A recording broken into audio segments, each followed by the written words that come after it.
Türkmenistan öňe badalyar, gül diyarın şany belenine galyar.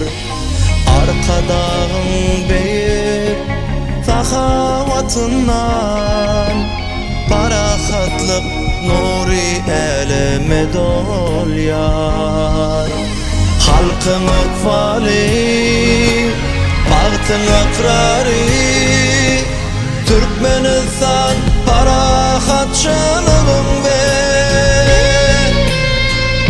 ınanışmağın vatanı.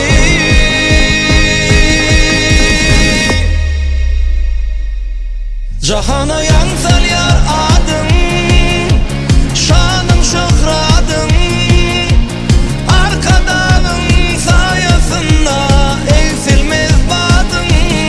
Cahana yansal yar adın, şanın şöhradın, arkadağın sayasında eğsilmez badın.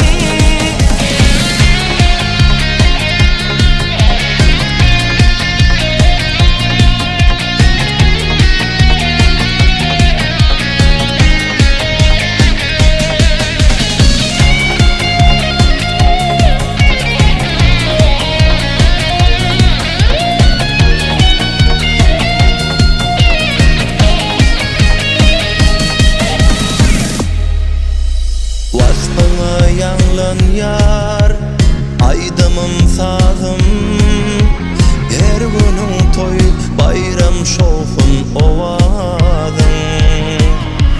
Vatan garaşsızla toyun toylayar, bugün şatlık davarasın dünya aynayar. Halkın ıkbali, bagtın ıkrari, Türkmenistan parahatçı